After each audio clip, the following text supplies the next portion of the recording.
दोस्तों, India speaks daily के अंतर्राष्ट्रीय न्यूज बुलेटिन में आपका स्वागत है। मैं हूं आपके साथ रति अग्निहोत्री। संयुक्त राष्ट्र संघ में भारत की साख दिन ब दिन बढ़ती जा रही है। जैसा कि हम जानते हैं कि 2 वर्ष के समय के लिए भारत संयुक्त राष्ट्र संघ के सुरक्षा परिषद का अस्थायी सदस्य बना है। इस वर्ष जनवरी से ही अस्थायी सदस्य के तौर पर भारत के कार्यकाल की शुरुआत हो चुकी है और अब अगस्त के महीने में भारत जो है वो संयुक्त राष्ट्र संघ के सुरक्षा परिषद की अध्यक्षता करेगा। और सबसे बड़ी बात यह है कि प्रधानमंत्री मोदी 9 अगस्त को संयुक्त राष्ट्र संघ सुरक्षा परिषद की एक बैठक की अध्यक्षता करेंगे। और ये बड़ी बात इसलिए है क्योंकि भारत के इतिहास में ऐसा पहली बार हो रहा है कि कोई भारतीय प्रधानमंत्री यूनाइटेड नेशंस की सिक्योरिटी काउंसिल की मीटिंग कंडक्ट करेगा, उसकी अध्यक्षता करेगा। 75 सालों में ऐसा पहली बार हुआ है। हालांकि इससे पहले भारत जो है वो सुरक्षा परिषद का अस्थायी सदस्य तो कई बार रह चुका है, लेकिन इस प्रकार से भारतीय प्रधानमंत्री जो है वो उसकी मीटिंग की अध्यक्षता पहली बार करेंगे। हालांकि कोविड के चलते ये मीटिंग वर्चुअल तौर पर संपन्न होगी और प्रधानमंत्री मोदी इसमें सम्मिलित होने के लिए अमेरिका नहीं जाएंगे, लेकिन फिर भी भारत के बढ़ते वैश्विक वर्चस्व के दृष्टिकोण से ये बेहद महत्वपूर्ण बात है, क्योंकि इससे पहले यूनाइटेड नेशन सिक्योरिटी काउंसिल में, जैसा कि मैंने कहा, किसी भी भारतीय प्रधानमंत्री ने उसको एड्रेस नहीं किया है। भारत इस महीने जो सुरक्षा परिषद की अध्यक्षता कर रहा है, ये लाल देश और हरे देश दोनों के लिए कोई बहुत अच्छा समाचार नहीं है, क्योंकि जो मुद्दे भारत के लिए सबसे महत्वपूर्ण हैं, जिन मुद्दों के इर्द गिर्द भारत कॉन्फ्रेंसेस, मीटिंग्स आदि बुलाएगा पूरे महीने, 2 मुद्दे हैं ये। और इसमें से पहला मुद्दा है मैरीटाइम सिक्योरिटी का मुद्दा और दूसरा मुद्दा है वैश्विक सुरक्षा का मुद्दा। तो जहां बात मैरीटाइम सिक्योरिटी की आती है, तो जैसा कि हम जानते हैं, संकेत साफ है। दक्षिण चीन महासागर में जो चीन अपनी मनमानी कर रहा है, जो चीन का बढ़ता वर्चस्व है, उसको चुनौती देने के लिए भारत प्रयासरत रहेगा और सिक्योरिटी काउंसिल का हर प्रयोग करेगा भारत चीन के ड्रैगन के मंसूबों को रोकने के लिए। और इंडो पैसिफिक क्षेत्र में भी जिस प्रकार जो है ड्रैगन रूल्स बेस्ड ऑर्डर की धज्जियां उड़ा रहा है, उस पर अंकुश लगाने के लिए भी भारत जो है वो प्रयास करेगा। इसके अलावा राष्ट्रीय सुरक्षा और अंतर्राष्ट्रीय सुरक्षा के मुद्दे पर भी भारत का बल होगा। तो आप सोच सकते हैं कि इससे कौन सी वो इकाइयां हैं जिनको परेशानी होगी और जिनके इंटरेस्ट जो हैं वो उनको नुकसान पहुंचेगा।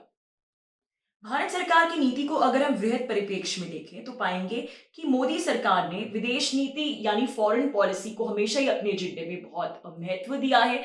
चाहे वो मोदी सरकार की पहली पारी हो या फिर दूसरी पारी, फॉरेन पॉलिसी जो है वो सरकारी नीति का एक बहुत ही महत्वपूर्ण स्तंभ रही है। हालांकि इसको लेकर सरकार को बहुत सी आलोचना का सामना भी करना पड़ा है। विपक्ष ने कोई मौका नहीं छोड़ा प्रधानमंत्री मोदी की जो फॉरेन विजिट्स है उन पर तंज कसने के लिए कि प्रधानमंत्री तो हमेशा विदेश यात्राएं ही करते रहते हैं। लेकिन ये उन्हीं यात्राओं का परिणाम है कि आज हम जो देख रहे हैं कि सांकेतिक रूप से भी और वास्तविक रूप से भी जो भारत की वैश्विक साख बढ़ी है, ये उसी रिलेंटलेस इंटरनेशनल डिप्लोमेसी का परिणाम है। एक समय था जब भारत को सिर्फ एक दक्षिण एशियाई देश के तौर पर देखा जाता था और बाकी जो साउथ एशियन कंट्रीज हैं कि ये साउथ एशियन कंट्रीज तो आपस में लड़ती भिड़ती रहती हैं, इनकी बहुत सोशल इकोनॉमिक प्रॉब्लम्स है और उसी ग्रुप में जो है भारत को एक स्टीरियोटाइप करके समूह में क्लब कर दिया जाता था। लेकिन अब भारत की एक स्वतंत्र देश के रूप में विश्व के कूटनीतिक मानचित्र पर पहचान है और भारत जो है जितने भी अंतर्राष्ट्रीय मत है, जितने भी अंतर्राष्ट्रीय इनिशिएटिव्स हैं, उनमें भारत का अपना एक मत है और भारत की एक महत्वपूर्ण भूमिका है। वैक्सीन डिप्लोमेसी को लेकर भारत ने हाल ही में पिछले वर्षों महत्वपूर्ण भूमिका निभाई कोविड काल में, उससे पहचान और भी पुख्ता हुई। हालांकि वैक्सीन डिप्लोमेसी को लेकर भारत की बहुत आलोचना भी हुई, लेकिन इस बात को नहीं नकारा जा सकता कि वैक्सीन डिप्लोमेसी के माध्यम से भारत की ये अंतर्राष्ट्रीय छवि और भी ज्यादा पुख्ता हुई। इसके अलावा विश्व के जितने भी मुद्दे हैं, चाहे वो जलवायु परिवर्तन का मुद्दा हो या फिर सोशल मीडिया कंपनियों की बढ़ती मनमानी का या फिर ऐसी इकाइयों का जो कि वैश्विक सुरक्षा के लिए खतरा बन सकती है, भारत अब इन सभी अंतर्राष्ट्रीय मुद्दों पर अपना मत खुलकर सामने रखता है। संयुक्त राष्ट्र संघ में किस प्रकार से रिफॉर्म की, परिवर्तन की जरूरत है, इसको लेकर ये बात जो है वो प्रधानमंत्री मोदी ने खुद संयुक्त राष्ट्र संघ के समक्ष कितनी ही बार उठाई है।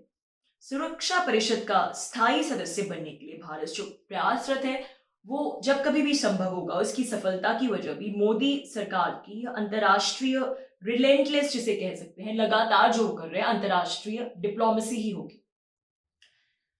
इस समय विश्व जिस प्रकार के उतार चढ़ावों से गुजर रहा है, वो हम सब देख रहे हैं कि कोरोना काल है और अमेरिका में एक बेहद कमजोर सरकार है जिसकी कथनी और करनी में जमीन आसमान का अंतर होता है, और चीन को लेकर, ड्रैगन को लेकर उसकी तमाम बयानबाजी रहती है, लेकिन वास्तविकता यह है कि चीन पर यह सरकार किसी भी प्रकार का अंकुश लगाने में नाकामयाब रही है।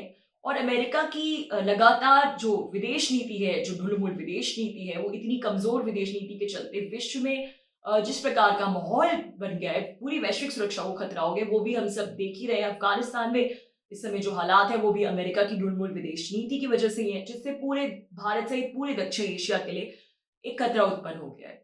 उधर ड्रैगन का वर्चस्व बढ़ता जा रहा है। अमेरिका यूरोप द्वारा लगाए गए प्रतिबंध भी उसका कुछ नहीं बिगाड़ पा रहे, क्योंकि जो विश्व की पूरी इकोनॉमी है वो उस पर डिपेंडेंट है, निर्भर है, और जब तक हम इसका कोई समाधान नहीं निकालेंगे, इसका कोई ऑल्टरनेटिव नहीं निकालेंगे, तब तक उस पर चाहे कितने भी प्रतिबंध लगाए, उससे कोई फायदा नहीं होगा।